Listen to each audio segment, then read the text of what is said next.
Good morning friends, आपका अपने YouTube परिवार इंटेलेक्चुअल क्लासेस में सभी का स्वागत है।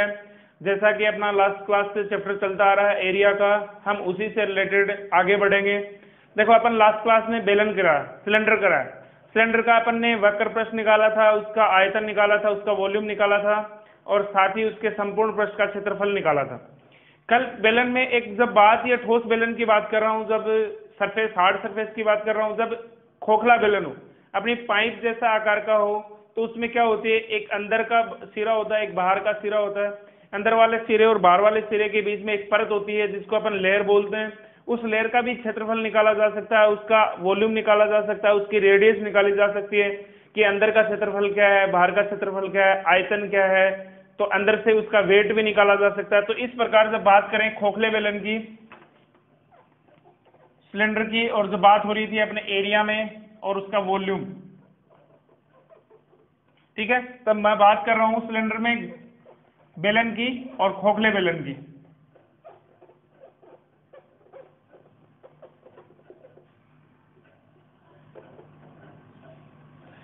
ठीक है, देखो इस प्रकार की एक अपनी जो सरफेस है, डायग्राम बन रहा था, वो बेलन का बन रहा था। अगर ऐसा ही अपने आसपास या ऐसे हो,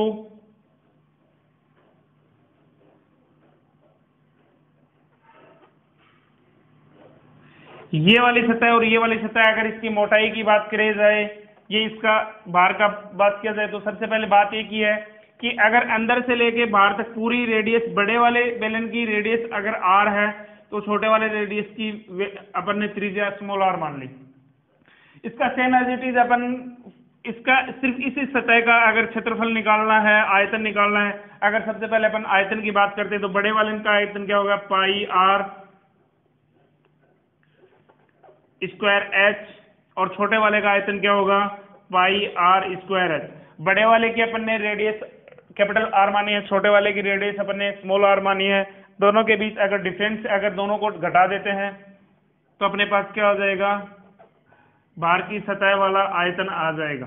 ठीक है, ये आयतन वॉल्यूम आ जाएगा इसका।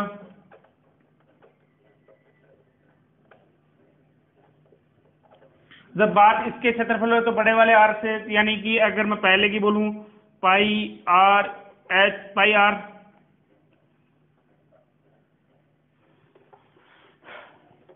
अगर इसकी वक्र पृष्ठ के लिए बोलूं तो 2 पाई आर एच, और यहां से माइनस कर दोगे 2 पाई आर एच से माइनस कर दोगे, तो ये इसकी वक्र पृष्ठ का क्षेत्रफल आ जाएगा।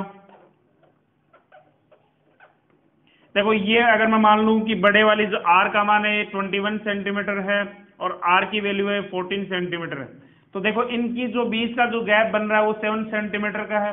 अगर कभी आपको बोला जाएगा एक खोखली पाइप का अंदर की त्रिज्या 14 सेंटीमीटर है और उस पाइप की मोटाई 7 सेंटीमीटर है, तो बाहरी आवरण का क्षेत्रफल ज्ञात कीजिए, बाहरी बेलन का आयतन ज्ञात कीजिए या बाहरी बेलन के संपूर्ण पृष्ठ का क्षेत्रफल। तो अपन क्या करेंगे, 14 सेंटीमीटर प्लस 7 सेंटीमीटर की मोटाई की लेयर है, तो इसको ऐड कर देंगे, यानी कि ये हुआ 14 प्लस 7, यानी कि बड़े वाले बेलन की रेडियस कितनी होगी, 14 प्लस 7 21 सेंटीमीटर होगी। छोटे वाली अगर स्मॉल आर माना है तो ये होगी 14 सेंटीमीटर। अगर दोनों का डिफरेंस निकालते हैं तो उसके बीच से आ जाएगा। अगर डिफरेंस नहीं निकाल रहे हैं तो इस प्रकार से निकालेंगे। ये वक्र पृष्ठ का क्षेत्रफल हो गया। अगर संपूर्ण पृष्ठ की क्षेत्रफल की बात करें तो 2 पाई आर एच प्लस आर, ये इसका है, दूसरे का 2 पाई आर एच प्लस आर, ऐसे ही है। ये बात होगी संपूर्ण पृष्ठ की क्षेत्रफल की, जो लास्ट क्लास में आपको बताया नहीं था। सारा खेल फॉर्मूला पे टिका है, सिर्फ समझना है। बड़े वाली रेडियस से छोटे वाली रेडियस घटा के उसका क्षेत्रफल निकालना है। तो एज इट इज है, यहाँ से देखो 2 पाई कॉमन ले सकते हो, एच से एच कॉमन आ जाएगा, मल्टीप्लाई करके रख लो। इसकी मल्टीप्लाई इसके साथ होगी, इसकी मल्टीप्लाई इसके साथ, इसकी मल्टीप्लाई इसके साथ, इसके साथ, दोनों में कॉमन लेके बाहर बड़ा वाला अलग से फॉर्मूला भी बना सकते हो, या कोई इसको R1 R2 का नाम भी दे सकता है। R1 बड़े वाले की त्रिज्या 21 सेंटीमीटर R1 दे दिया, छोटे वाले की त्रिज्या R2 दे दी, इसको 14 सेंटीमीटर दे दिया। ऐसे भी कर सकते हो, लेकिन देखो ऐसे करने से और ऐसे करने से आपको बड़े वाले के लिए बड़ी होगी, छोटे वाले के छोटी आर होगी, तो आप इसको समझने में थोड़ी आसानी रहेगी। चलो आज अपन मूव करते हैं कोण की तरफ, जिसको अपन बोलते हैं शंकु। देखो शंकु का सबसे पहले चलन इंडियन आर्मी जो देश के लिए काम कर रही है, सुरक्षा व्यवस्था को, बॉर्डर पे सीमाओं को सील कर रखा है, उसी के मद्देनजर देखो कि वो वहां पे देखो मकानों की जरूरत नहीं होती, जरूरत तो होती है क्योंकि वो भी एक इंसान है, लेकिन वो सब चीजें अवेलेबल नहीं हो पाती। अपन घर में मकान बना सकते हैं, जैसी मर्जी हो, बंगला, अपार्टमेंट, जैसी मर्जी हो बिल्डिंग इन्वेंट कर सकते हैं। लेकिन देखो आज अगर अपन बॉर्डर की बात करें, जैसलमेर है, बाड़मेर है, बीकानेर है, साथ ही अगर मैं बात करूं श्रीनगर की बात करूं, जम्मू कश्मीर की बात करूं, अगर साइड की और भी बात करें, लेह लद्दाख की बात करनी है, या अरुणाचल प्रदेश के जो तय जंगल वाले सीमावर्ती इलाके हैं उनकी बात करूं, तो वहां पे मकान बनाना पॉसिबल नहीं है। कहां से पानी आएगा? और साथ ही देखो मकान बनाना के लिए एक उचित व्यवस्था और उचित जगह चाहिए होती है। लेकिन वहां पे क्या करते हैं, जब आर्मी वाले जब जाते हैं, बीएसएफ वाले जब बॉर्डर पे, मेरे साथी भाई जो जवान जो कार्यरत हैं, वो उनकी बात करूं तो वो क्या कर रहे हैं कि एक ऐसे आकृति बना लेते हैं, तंबू के आकार की आकृति बनाते हैं इस प्रकार से। तो ये क्या है, अपने एक शंकु जैसा ही है, ठीक है। जब उन्होंने गन फायर करा तो एक ऐसा ही होता है उस तंबू आकार, और उसमें क्या होती है कि अंदर घुसने के लिए 5-6 लोगों को सोने के लिए जगह मिल जाती है, रात विश्राम करते हैं, सुबह फिर ड्यूटी करते हैं, फिर कोई ड्यूटी करता है दूसरा विश्राम करता है, फिर कोई ड्यूटी करता है कोई दूसरा विश्राम करता है, ऐसे उसको एक कम फायर के रूप में रहते हैं वो, क्योंकि वहां पे इस प्रकार का आवरण और बनाया नहीं जाता। दूसरी बात, जो बर्फीले इलाके होते हैं जहां पे प्रतिदिन इतनी बर्फ गिरती है, वहां पे भी इस प्रकार के मकानों की जरूरत होती है। क्यों होती है?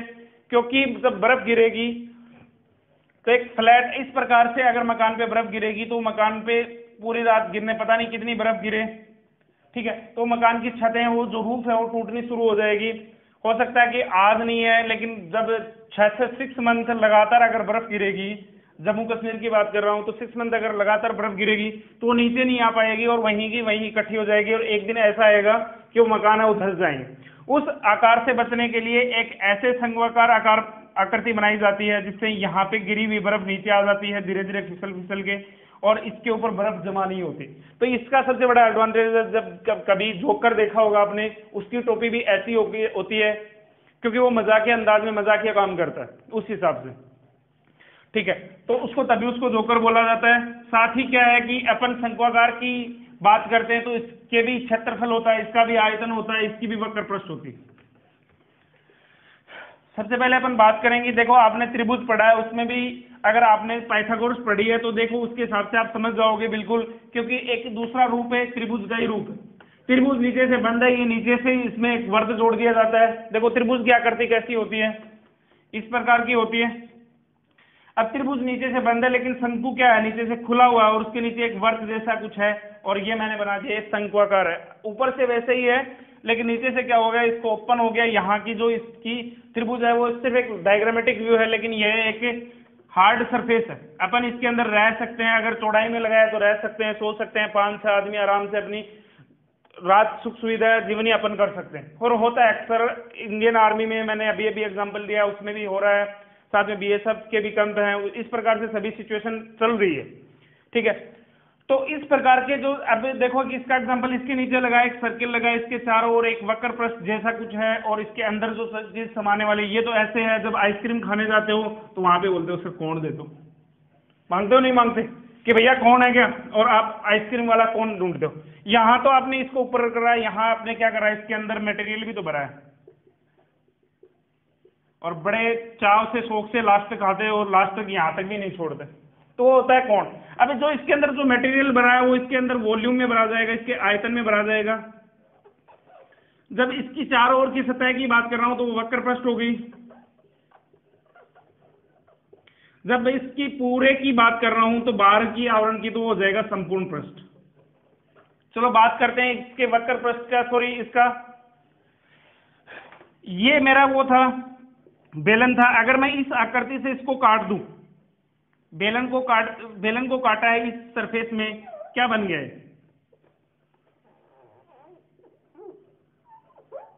शंकु बन गया कि नहीं बन गया। तो ऐसे ही ये एक जो त्रिभुज है उसकी माध्यिका किस अनुरूप में काटती है? 2:1 के रेशियो में काटती है। देखो ज्यामिति का जो चैप्टर है इसको डिटेल से करेंगे। और देखो इस वाला भाग का अगर मैं बात करूं तो 2:1, बड़ा वाला भाग है वो 2 और छोटे वाला भाग है वो 1 और बटे में 3 और ये 1/3। लेकिन जो बचता है वो क्या बचता है? 1/3 के रूप अनुरूप बचता है। तो जैसे ही अपन बेलन का क्षेत्रफल आयतन निकालेंगे उसी के हिसाब से इसका 1/3 पार्ट कर देंगे πr²h। जो बेलन का जो आयतन होता है उसका 1/3 पार्ट क्या होता है? शंकु का आयतन होता है।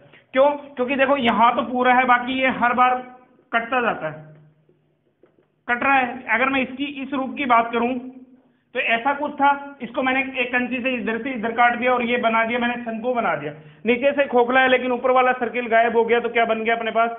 1/3 πr²h। कभी नहीं भूलोगे अगर शंकु की बात करी है, कोण की बात हो रही है, तो कोण का अगर आयतन की बात हो तो 1/3 πr²h। जब बात करें इसके वक्र पृष्ठ की, πrl। अब ये l क्या होती है? पाई भी आपको पता है, r भी आपको पता है, एक h और एक l।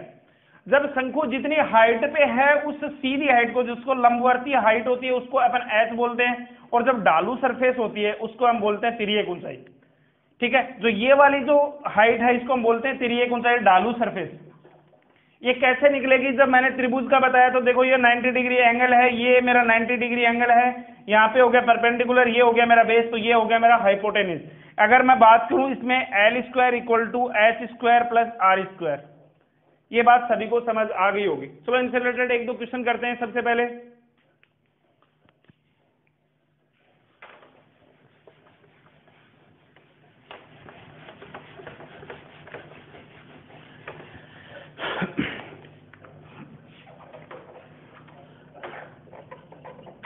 एक 14 सेंटीमीटर त्रिज्या वाले तथा 10 सेंटीमीटर ऊंचाई वाले शंकु वक्र पृष्ठ पर कपड़ा चढ़ाने के लिए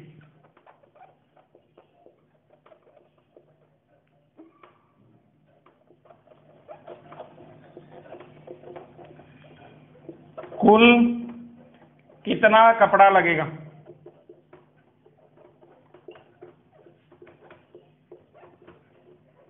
इन सेंटीमीटर। आपके सामने क्वेश्चन है कि एक शंकु है, उसकी जो रेडियस है वो 14 सेंटीमीटर है और उसकी जो हाइट है वो 10 सेंटीमीटर है। उसकी वक्र पृष्ठ पे कपड़ा चढ़ाना है। उसके वक्र पृष्ठ पे कपड़ा चढ़ाने का मतलब देखो इस प्रकार से इस वाली सतह को लेपित करना है। तो ये वाली सतह है ना, इसको लेपित करना है। तो इसको लेपित करने के लिए उसके कुल कितने कपड़े की जरूरत होगी? तो अपन किसकी बात कर रहे हैं? उसके वक्र पृष्ठ की बात कर रहे हैं। वक्र पृष्ठ क्या होता है एक शंकु का? πrl। चलो इसका थोड़ा सा माप देख लेते हैं। इसकी 7 सेंटीमीटर कर दो तो थोड़ा कैलकुलेशन करने में इजी हो जाएगी। ये मेरे 24 सेंटीमीटर है। 7 सेमी त्रिज्या और 24 सेमी ऊंचाई वाले एक शंकु की वक्र पृष्ठ पर कपड़ा चढ़ाने के लिए कुल कितने कपड़े की जरूरत होगी? क्विकली जल्दी से करेंगे अपन इस क्वेश्चन को।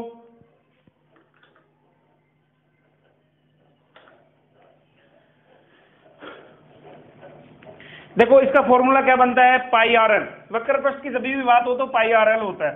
पहले इसको डायग्राम में कन्वर्ट करते हैं कि डायग्राम क्या है। अक्सर में जो दे के जो गिवन डेटा है वो क्या है और जो पूछ क्या रहा है वो उसको उसके सबसे पहले चर्चा करेंगे। जो अपना डायग्राम क्या बोल रहा है, ये यहां से लेके इसकी r है वो 7 सेंटीमीटर है। जो h है इस वाली हाइपरटेनिस की इसकी जो हाइट है उसकी बात कर रहा हूं, तो ये 24 सेंटीमीटर है, यानी h 24 सेंटीमीटर है। तो अपन को क्या चाहिए? πrl। वक्र पृष्ठ की बात होती है तो πrl। पाई का मान अपने पास गिवन है, r का मान अपने पास गिवन है, l का मान नहीं है। तो अपन सबसे पहले क्या करेंगे? l का मान निकालेंगे। देखो ये मेरी हाइट है, ये मेरी, अगर l की बात करूं मैं, ये l है, इसको बोलते हैं तिर्यक ऊंचाई या ढालू ऊंचाई भी बोलते हैं कि यहां से लेके ढालू पृष्ठ है तो इसकी तिर्यक ऊंचाई क्या होगी? l। और l का लिए निकालने के लिए देखो ये 90 डिग्री एंगल बना है, ये मेरा बेस हो गया, ये मेरे उसका परपेंडिकुलर सरफेस होगी तो ये क्या बना, हाइपोटेन्यूज यानी कर्ण बन गया। कर्ण स्क्वायर बराबर आधार स्क्वायर प्लस लंब स्क्वायर, ऐसे लिख सकते हैं L square equal to H square plus R square, easily लिखा जा सकता है। तो इस बात को कैसे डिनोट करेंगे अपन, एल स्क्वायर बराबर कितना हो गया 25 का स्क्वायर प्लस 24 का स्क्वायर प्लस 7 का स्क्वायर, यानी ये 576 प्लस 49 यानी 625 लिख सकता हूं मैं। और 625 रूट किसका होता है, 25 का होता है, यानी एल बराबर आ गई मेरी 25 सेंटीमीटर। अब अपने पास सब कुछ गिवन है, 22/7 इंटू आर 7 है और ये 25 से मल्टीप्लाई करो, आर से कट गया, 25 दूनी 50 और 555 सेंटीमीटर स्क्वायर कपड़े की जरूरत पड़ेगी। ठीक है, आई होप सभी को ये चीजें समझ आई होगी कि 550 मीटर कपड़े की जरूरत कैसे पड़ेगी, क्योंकि इस वाले पृष्ठ पे अपन को कपड़ा चढ़ाना है तो 550 मीटर कपड़े की जरूरत पड़ेगी। अगर कोई बोले कि इसमें पानी भरना है तो कुल इसका आयतन क्या होगा, वॉल्यूम क्या होगा, तो अपन पानी भरेंगे इस प्रकार को, इस आकृति को मैंने ऐसे कर दिया और यही कंडीशन है। ठीक है, तो इसका आयतन की बात हुई तो आयतन क्या हो गया 1/3 पाई आर स्क्वायर एच। 1/3 फॉर्मूले में है पाई की वैल्यू 22/7 इंटू 7 और इंटू एच अपने पास 24 सेंटीमीटर। यहां से अपन इसको काट देंगे तो 8 टाइम्स कट गया, 7 और ये हो गया 22 मल्टीप्लाई 56 और 22 की टेबल आपको अच्छे से आती है, 22 6 132, 22 5 110 और 13 123, 1232 सेंटीमीटर क्यूब। क्यूब क्यों हुआ, क्योंकि देखो सेंटीमीटर सेंटीमीटर और सेंटीमीटर 3 बार मल्टीप्लाई हो रहा है, तो जब भी आयतन की बात होती है तो 3 बार पावर में आएगी। जब बात करते हैं एक शंकु के संपूर्ण पृष्ठीय क्षेत्रफल की, तो सबसे पहले इसके फॉर्मूले की बात करेंगे।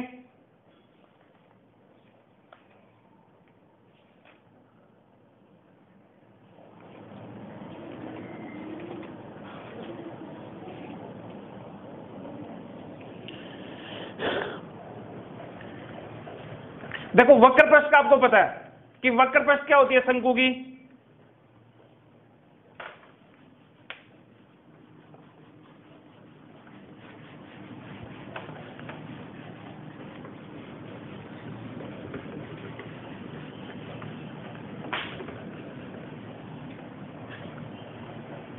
संपूर्ण पृष्ठीय क्षेत्रफल।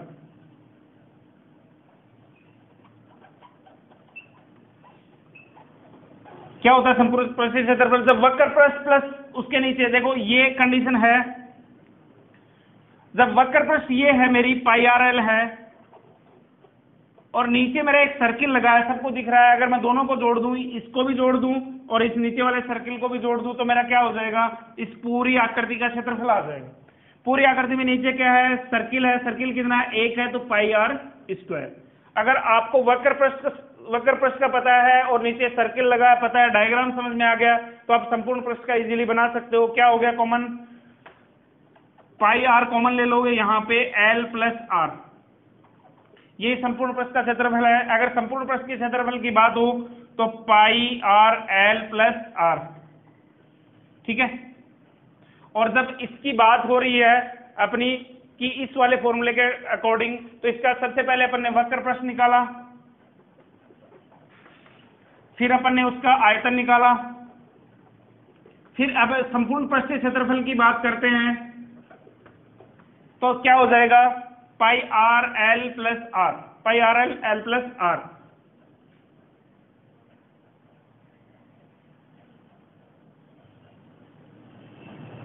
पाई r l plus r, sorry यहां पे मैंने ये ले लिया, pi r l plus r क्यों आया, क्योंकि ये कॉमन है, इसमें पाई आर कॉमन आया है, तो पाई आर यहां भी कॉमन है, तो पाई आर तो कॉमन आ गया, यहां पे बचा एल, यहां पे बचा आर, ठीक है। अपन रख सकते हैं 22/7 इंटू 7, एल कितनी है अपने पास, देखो लास्ट वाले क्वेश्चन में इसके अकॉर्डिंग आएगी 24 का स्क्वायर प्लस 7 का स्क्वायर यानी 25 प्लस में 7 कितनी होगी 32, यानी 22/7 इंटू 7 इंटू 32, 7 से 7 मेरा कैंसिल हो गया, 32 दूनी 64, 32 दूनी 64 और 6 70, 704 सेंटीमीटर स्क्वायर। क्यों हुआ सेंटीमीटर स्क्वायर, क्योंकि आर एक बार गुणा है, एक बार ही, और एक बार एल गुणा है, तो अपन लिख सकते हैं कि सेमी और सेमी की मल्टीप्लाई अपनी सेंटीमीटर स्क्वायर होगी। अब जब बात की जाए इसकी खोखले बेलन की, सॉरी खोखले शंकु की, कि इस प्रकार से आकृति एक तंबू है और उसके अंदर कुछ मटेरियल भर के और फिर बाहर एक स्पेस और छोड़ दिया, यानी इस प्रकार से कोई जैसे अपना कोण आता है आइसक्रीम वाला, वो ऐसा होता है, फिर उसकी एक परत होती है बाहर की और उसको ऐसे मिलाया जाता है।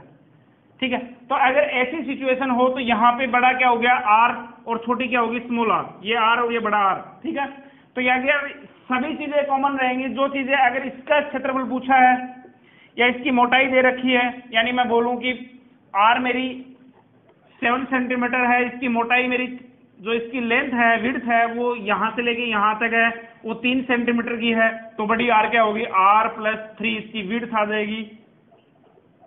विड्थ कितनी है 3 सेंटीमीटर, तो यानी 10 आर, बड़े आर का वैल्यू क्या होगी 10 सेंटीमीटर। अगर अपन को सब कुछ निकालना है अपन इजीली निकाल सकते हैं। अगर अपन को उसका क्षेत्रफल 1/3 pi r square h minus 1/3 pi small r और एच। ठीक है, यहां से 1/3 एच कॉमन आ जाए, 1/3 पाई एच कॉमन आ गया, R square minus R square, ये अपना आयतन हो गया। जब इसकी पाई आर एल की बात करें, पाई आर एल की बात हो रही है, तो pi r l minus pi r l, ये इसकी वक्र पृष्ठ का क्षेत्रफल, जो इसकी जो आयतन जो ये वाली मोटाई है इसी की बात कर रहे हैं अपन, तो इसमें से ये आ जाएगा, पाई एल कॉमन आ गया, आर माइनस आर दोनों त्रिज्या होगा अंतर, और यही अपने पास क्या हो जाएगा वक्र पृष्ठ के जो मोटाई वाले भाग है इस सिरे का क्षेत्रफल आ सकता है। ठीक है, साथ ही अपन इसका आयतन निकालेंगे, संपूर्ण पृष्ठ क्षेत्रफल निकालेंगे। आज की क्लास में अपन एक अनाउंसमेंट करने वाले हैं, कल अपना संडे है उसके लिए टेस्ट आएगा, तो सभी उस टेस्ट के लिए रेडी रहे। टेस्ट संख्या क्रम संख्या 8 रहेगी और उसमें लगभग 25 से 30 क्वेश्चनों की पीडीएफ होगी जो आपके सामने बोर्ड पे रिप्रेजेंट किए जाएंगे। साथ ही उसको पीडीएफ आपको अपने इंटेलेक्चुअल क्लासेस चैनल है उसके माध्यम से प्रोवाइड कराई जाएगी। साथ ही इस चैनल के डिस्क्रिप्शन बॉक्स में आपको वो पीडीएफ मिल जाएगी। ठीक है, तो सभी वहां से डाउनलोड करें, हर एक क्वेश्चन को सोल्व करें।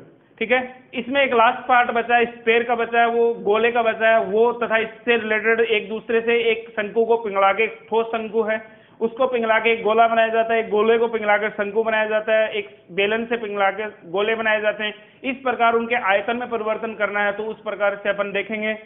इस चैप्टर को और आगे डिटेल से करेंगे, उससे पहले अपना 20 की क्लास में एक टेस्ट होगा, फिर अपना एरिया एंड वॉल्यूम फिनिश हो जाएगा। ठीक है, आज के लिए अपन शंकु के माध्यम से शंकु की डिटेल के साथ ही इसको चैप्टर को फिनिश करते हैं यहाँ पे।